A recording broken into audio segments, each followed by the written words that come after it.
पूजा घर में मूर्तियों को रोजाना स्नान कराते हैं तो वह कान खोल करके सुन लें। राधे राधे प्रिय साथियों, आज का यह विषय जितना गंभीर है उतना ही महत्वपूर्ण भी है, क्योंकि अक्सर हम भक्ति में कुछ ऐसे कार्य कर बैठते हैं जो हमें पुण्य के स्थान पर अनजाने में दोष की ओर ले जाते हैं। कई बार हमारी भक्ति बिल्कुल शुद्ध होती है, भावना बिल्कुल सच्ची होती है, लेकिन पूजा विधि में की गई एक छोटी सी भूल पूरे घर के को प्रभावित कर देती है। इसीलिए भक्तों, आज इस वीडियो में हम पूजा घर और मंदिर से जुड़े उन सभी सवालों पर विस्तार से बात करेंगे जो लगभग हर भक्त के मन में कभी ना कभी जरूर आते हैं। भक्तों, क्या आपने कभी ये सोचा है कि हम रोज भगवान की पूजा तो करते हैं, लेकिन क्या हम सही तरीके से करते हैं? क्या मूर्तियों को रोज स्नान कराना वास्तव में आवश्यक है? क्या दीपक और घंटी को रोज धोना चाहिए या नहीं? क्या दीपक से अगर जलाना पाप है? क्या एक ही कमरे में मंदिर रखना सही है? और यदि घर छोटा हो तो किन देवी देवताओं को विशेष रूप से सभी भक्तों को अपने पूजा मंदिर में जरूर रखना चाहिए? जानेंगे इस छोटी छोटी वीडियो के माध्यम से। लेकिन यदि आपको ये जानकारी उचित लगे तो वीडियो को लाइक करें, चैनल को सब्सक्राइब करें और कमेंट में ये जरूर बताएं कि आप ये वीडियो कहां से देख रहे हैं। तो भक्तों, कई लोग तो डर के कारण पूजा करते हैं। उन्हें लगता है कि अगर पूजा में थोड़ी सी भी गलती हो गई तो भगवान नाराज हो जाएंगे। वहीं कई लोग ऐसे भी होते हैं जो बिना नियम की पूजा करते हैं, क्योंकि उन्हें लगता है कि भगवान तो भावना देखते हैं, लेकिन भक्तों शास्त्र कहते हैं कि भावना के साथ साथ मर्यादा और विधि का भी विशेष महत्व होता है। ठीक उसी प्रकार जैसे माता पिता अपने बच्चे की भावना तो समझते हैं, लेकिन उन्हें अनुशासन भी सिखाते हैं। तो भक्तों, सबसे पहले हम उस स्थिति की बात करते हैं जब आपका घर छोटा हो। मान लीजिए आपके पास केवल एक ही कमरा है, आप किराए में रहते हैं या किसी छोटे से फ्लैट में रहते हैं और उसी कमरे में आपको सोना भी है, खाना भी है और पूजा भी करनी है। तो ऐसे में सबसे बड़ा सवाल यही उठता है कि क्या एक ही कमरे में मंदिर रखना सही है या नहीं? भक्तों, शास्त्र साफ कहते हैं कि बिना मंदिर का घर अधूरा होता है। चाहे घर छोटा हो या बड़ा, मंदिर अवश्य होना चाहिए। यदि आपके पास एक ही कमरा है तब भी आप मंदिर रख सकते हैं। बस ध्यान ये रखना है कि मंदिर को हमेशा हर्ष पर कभी भी मंदिर ना रखें। दीवार पर टंगा हुआ मंदिर हो या लकड़ी का छोटा सा मंदिर, वह हमेशा शुद्ध और स्वच्छ स्थान पर होना चाहिए। भक्तों, यदि एक ही कमरा है तो मंदिर के सामने पर्दा अवश्य होना चाहिए। रात के समय जब आप सोने जाएं तो मंदिर का पर्दा धीरे से बंद कर दें। इसका अर्थ ये नहीं कि आप भगवान से दूरी बना रहे हैं, बल्कि यह मर्यादा का प्रतीक है। दिन में पूजा के समय पर्दा खोलिए, श्रद्धा से का स्मरण कीजिए और फिर रात्रि में विश्राम से पहले पर्दा बंद कर दीजिए। अब भक्तों, अगला सवाल ये उठता है कि यदि पूजा घर छोटा हो तो किन देवी देवताओं को रखना चाहिए? क्योंकि कई बार लोग हर मंदिर, हर तीर्थ से मूर्तियां और तस्वीरें तो ले आते हैं, लेकिन फिर उनकी अच्छे से पूजा अर्चना नहीं कर पाते हैं। ऐसे में भक्तों, यदि आपका पूजा घर छोटा है तो शास्त्रों के अनुसार पंचदेवों का पूजन सबसे उत्तम माना गया है। यानी ऐसे 5 देवता जिनके पूजन से सभी देवी देवताओं का आशीर्वाद स्वतः प्राप्त हो जाता है। इनमें सबसे पहले आते हैं भगवान गणेश। बिना गणेश जी के पूजन के कोई भी कार्य पूर्ण नहीं माना जाता, इसलिए आपके मंदिर में गणेश जी की प्रतिमा या तस्वीर अवश्य होनी चाहिए। इसके बाद भगवान शिव। भक्तों, शिव जी ऐसे देवता हैं जो शीघ्र प्रसन्न भी होते हैं और शीघ्र कृपा भी करते हैं। शिव जी को घर के मंदिर में रखना अत्यंत शुभ माना गया है, लेकिन विधि का ध्यान रखना बहुत आवश्यक है, जिसकी चर्चा करेंगे। तीसरे हैं भगवान विष्णु। विष्णु जी पालन करता है, संसार का संतुलन इन्हीं के हाथों में है। विष्णु जी के पूजन से घर में स्थिरता, शांति और संतुलन बना रहता है। चौथे स्थान पर माता लक्ष्मी।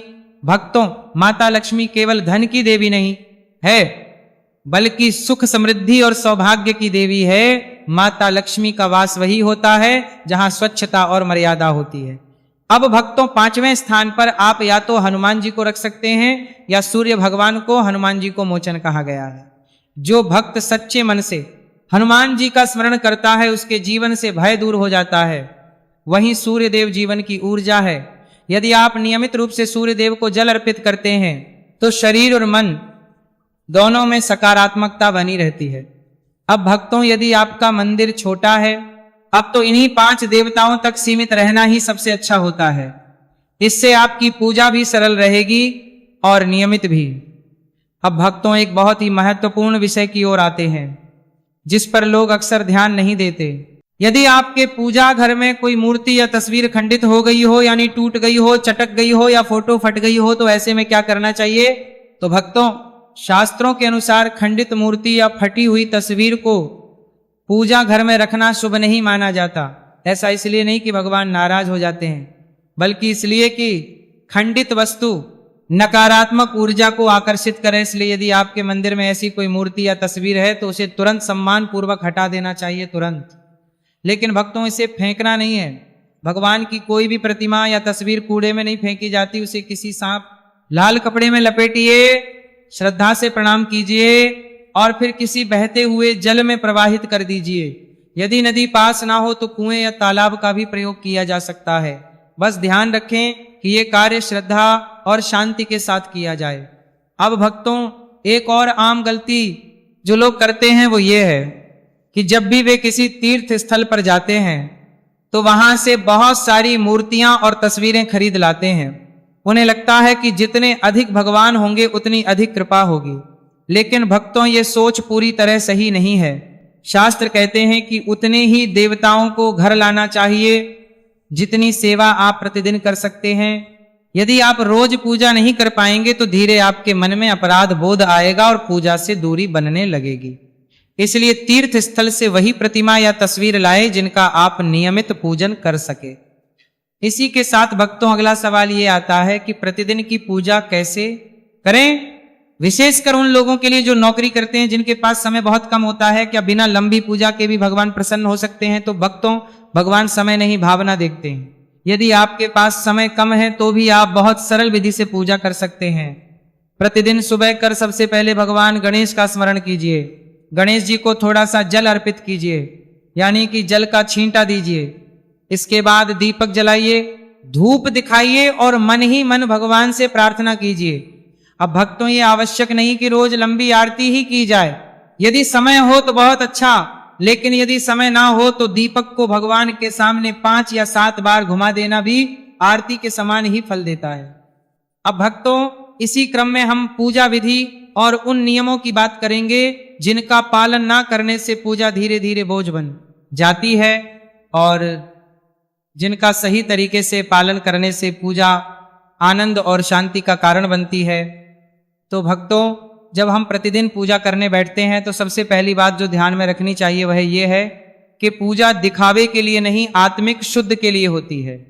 कई लोग ये सोचते हैं कि जितनी ज्यादा वस्तुएं होंगी, जितनी क्रियाएं होंगी, पूजा उतनी ही प्रभावशाली होगी। लेकिन शास्त्र कहते हैं कि पूजा की शक्ति उसकी सरलता में छुपी होती है। अब भक्तों, बात करते हैं उन घरों की जहां पूजा घर थोड़ा बड़ा होता है और जहां लोग नियमित सेवा कर सकते हैं। ऐसे घरों में अक्सर शिवलिंग और लड्डू गोपाल जी की स्थापना की जाती है। ये दोनों ही अत्यंत पवित्र स्वरूप हैं, लेकिन इनकी सेवा में विशेष सावधानी आवश्यक होती है। क्यों?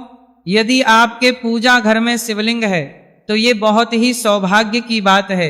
शिवलिंग को प्रतिदिन जल अर्पित करना अत्यंत आवश्यक माना गया है, लेकिन इसका अर्थ ये नहीं कि घंटों अभिषेक किया जाए। साधारण शुद्ध जल से 1 लोटा जल चढ़ाना भी पर्याप्त होता है। भोलेनाथ भावना से प्रसन्न होते हैं, अधिक दिखावे की उन्हें आवश्यकता नहीं होती है। हमारा ध्यान रखने वाली सबसे महत्वपूर्ण बात यह है कि घर के मंदिर में शिवलिंग हमेशा होना चाहिए। अंगूठे से बड़ा शिवलिंग घर के अंदर शुभ नहीं माना गया है। बड़े शिवलिंग की स्थापना मंदिरों के लिए उपयुक्त होती है, घर के लिए नहीं। इसलिए यदि कोई भक्त घर में शिवलिंग रखना चाहता है तो छोटा और साधारण शिवलिंग ही रखें। इसी प्रकार लड्डू गोपाल जी की सेवा भी बहुत विशेष मानी गई है। लड्डू गोपाल जी बाल स्वरूप हैं और बालक की तरह उनकी देखभाल की जाती है। उन्हें प्रतिदिन स्नान कराना, वस्त्र बदलना और भोग लगाना सेवा का हिस्सा होता है। इसलिए वही भक्त लड्डू गोपाल जी को घर में रखें जो प्रतिदिन यह सेवा पूरे मन से कर सकें। एक बहुत महत्वपूर्ण नियम यहां समझने वाला है। शिवलिंग और लड्डू गोपाल जी को पूजा घर में बिल्कुल पास पास नहीं रखना चाहिए। दोनों की पूजा विधि अलग अलग होती है और दोनों की ऊर्जा भी अलग होती है, इसलिए पूजा घर में इनके बीच थोड़ी दूरी अवश्य होनी चाहिए। ये दूरी संतुलन बनाए रखने के लिए आवश्यक होती है। अब कई लोग ये सोचते हैं कि क्या सभी देवी देवताओं को रोज स्नान कराना जरूरी है? यहां पर एक बहुत बड़ा भ्रम दूर करना आवश्यक है। शास्त्रों के अनुसार सभी मूर्तियों और तस्वीरों को प्रतिदिन स्नान कराने की आवश्यकता नहीं होती। केवल कुछ विशेष स्वरूप ऐसे हैं जिनका अभिषेक आवश्यक माना गया है, जैसे शिवलिंग शालिग्राम जी और लड्डू गोपाल जी। इसके अलावा अन्य देवी देवताओं की तस्वीरों या मूर्तियों को केवल जल का हल्का सा छींटा या फूल अर्पित करना ही पर्याप्त होता है। कई लोग मूर्तियों को उठाकर पानी से धोते हैं, जिससे मूर्ति के खंडित होने का खतरा भी रहता है, इसीलिए सावधानी बहुत जरूरी है। अब भक्तों दीपक की बात करते हैं, क्योंकि दीपक पूजा का केंद्र होता है। दीपक केवल प्रकाश का साधन नहीं है, तो बल्कि ये ज्ञान और चेतना का प्रतीक है। इसीलिए दीपक से जुड़ी छोटी छोटी बातें बहुत महत्व रखती हैं। सुबह की पूजा के समय दीपक को जल से धोना उचित माना गया है। इसका यह है कि रात्रि की ऊर्जा को हटाकर नए दिन की शुद्धता को आमंत्रित किया जाए। इसलिए सुबह दीपक को धोकर उसमें नई बाती और तेल या घी डालकर दीपक जलाना चाहिए। लेकिन शाम के समय दीपक को जल से धोना उचित नहीं माना गया है। शाम को केवल सुबह की जली हुई बाती को निकालकर दीपक को उंगली से साफ किया जाता है और उसी दीपक में शाम का दीपक जलाया जाता है। ये नियम बहुत कम लोग जानते हैं, लेकिन इसका पालन करने से पूजा शुद्धता बनी रहती है। अब भक्तों दीपक के प्रकार की बात करें तो पूजा घर में हमेशा पीतल, तांबा, चांदी या मिट्टी का दीपक ही रखना चाहिए। कांच और स्टील के दीपक पूजा के लिए शुभ नहीं माने गए हैं। पीतल का दीपक सबसे उत्तम माना जाता है, क्योंकि ये ऊर्जा को धारण करने की क्षमता रखता है और आसानी से शुद्ध भी किया जा सकता है। अब भक्तों इसी के साथ कभी कभी अगरबत्ती जलाने के लिए माचिस उपलब्ध नहीं होती या गीली हो जाती है। ऐसे में लोग से अगरबत्ती जला लेते हैं, तो भक्तों इसमें कोई दोष नहीं माना जाता।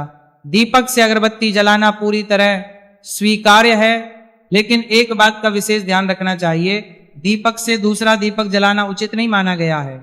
शास्त्रों में बताया गया है कि ऐसा करने से घर के वातावरण में अशांति आ सकती है। आप चाहे जितने दीपक जलाएं, लेकिन हर दीपक को अलग से जलाने का प्रयास करें। इसी के साथ भक्तों जलते हुए दीपक को कभी भी फूंक मारकर नहीं बुझाना चाहिए। भक्तों ये नियम बहुत छोटे हैं, लेकिन इसका पालन बहुत आवश्यक माना गया है। अब भक्तों पूजा घर में जल रखने की परंपरा की बात करते हैं।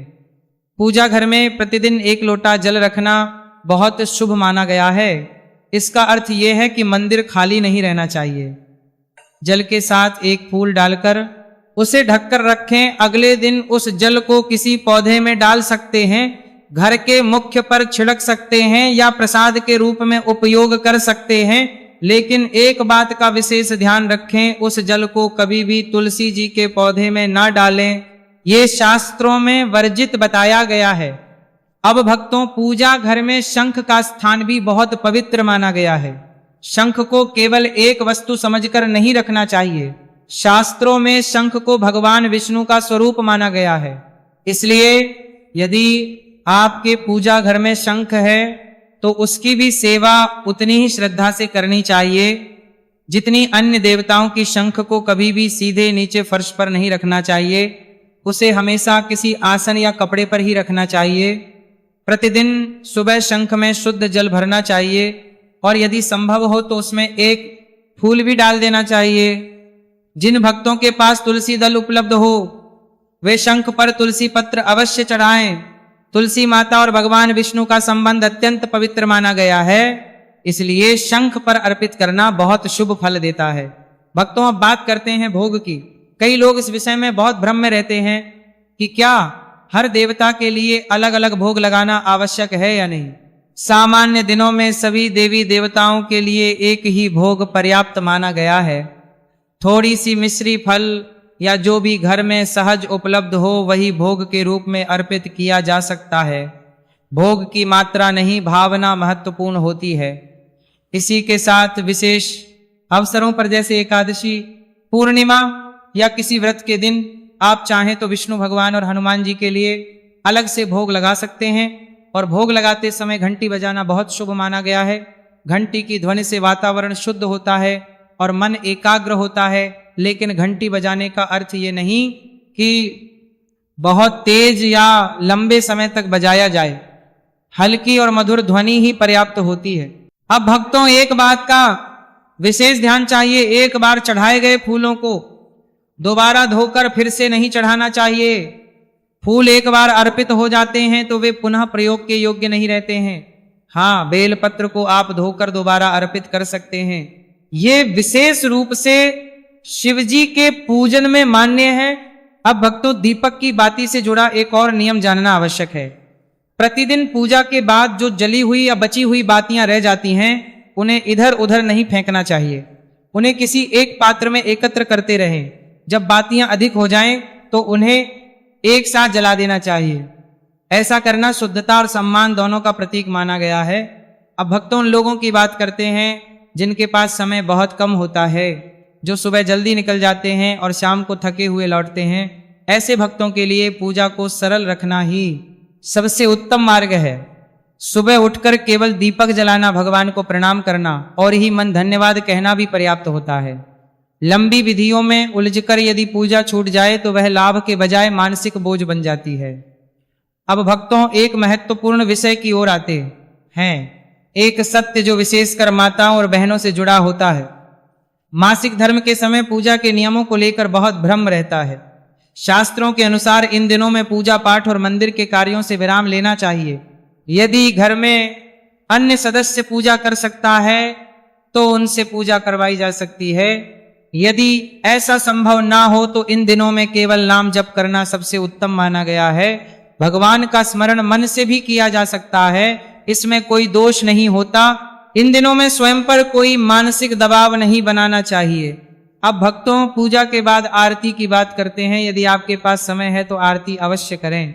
आरती करने से पूजा पूर्ण होती है और मन को मिलता है। लेकिन यदि समय का अभाव हो तो केवल दीपक को भगवान के सामने 5 या 7 बार घुमा देना भी पर्याप्त माना गया है। तो भक्तों, यदि आप इन छोटी छोटी बातों का ध्यान रखेंगे तो आपका पूजा घर केवल एक स्थान नहीं रहेगा, बल्कि वह ऊर्जा का केंद्र बन जाएगा। वहां बैठते ही मन शांत होगा, विचार स्थिर होंगे और जीवन में धीरे धीरे सकारात्मक परिवर्तन आने लगेंगे। तो भक्तों, यदि आपको ये जानकारी उचित लगी तो वीडियो को लाइक जरूर करें और चैनल को सब्सक्राइब करके कमेंट में ये जरूर बताएं कि आप ये वीडियो कहां से देख रहे हैं। धन्यवाद।